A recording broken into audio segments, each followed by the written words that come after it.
tous, aujourd'hui dans les Minutes Agro, nous allons vous parler de lupin. Lupin d'hiver et lupin de printemps, deux cultures dans lesquelles nous croyons beaucoup chez Noriap dans le cadre du futur plan protéines. Cette culture se destine au marché de l'alimentation humaine et animale. Par contre, elle nécessite des conditions d'implantation spécifiques pour maximiser les conditions de réussite. Et pour en parler, je vous propose d'aller à la rencontre de Philippe et de Pierre qui en a mis en place 1 hectare et qui a aujourd'hui 2 années d'expérience sur cette culture pour pouvoir en parler ensemble.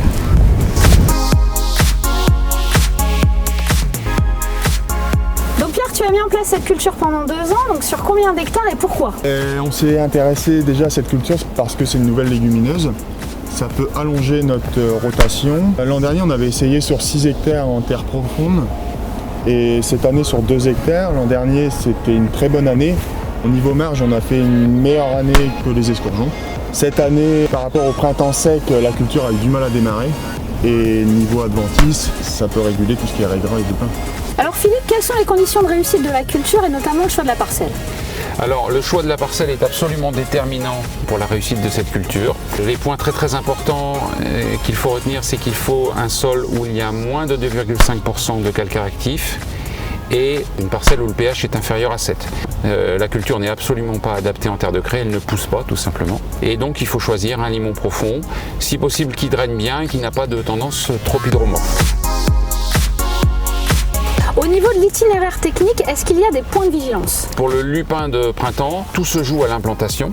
Il faut veiller à semer sur un sol bien ressuyé, mais comme toute culture de printemps. Donc l'essentiel se joue dans ces conditions-là. Si je résume la culture, on sème, on désherbe dès le semis parce qu'il y a très peu de solutions de désherbage en post-semis et l'essentiel est fait.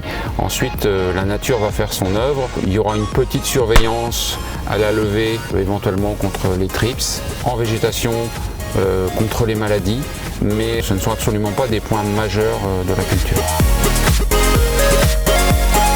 Alors Noriap lance aussi bien la culture donc, en lupin de printemps mais aussi en lupin d'hiver.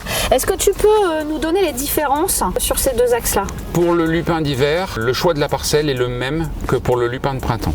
L'avantage du lupin d'hiver est que la culture a un potentiel environ de 10 quintaux supplémentaires par rapport au lupin de printemps. Donc une espérance de marge brute pour l'agriculteur plus importante et également elle coûte moins cher en termes d'intrants. D'accord, donc le lupin d'hiver c'est une culture qui peut s'avérer extrêmement intéressante sur le plan économique. Le lupin de printemps aussi, mais le lupin de printemps présentant plus l'avantage d'avoir un intérêt dans le cadre de la rotation. Les points de vigilance de la culture du lupin d'hiver, il y a 2 points essentiels à avoir qui sont que cette culture est exposée à un parasite qui s'appelle la mouche des semis, auquel le lupin de printemps est très peu exposé. Le deuxième point important, étant donné la date de semis, on va exposer la culture aux graminées de type vulpin et raigrats.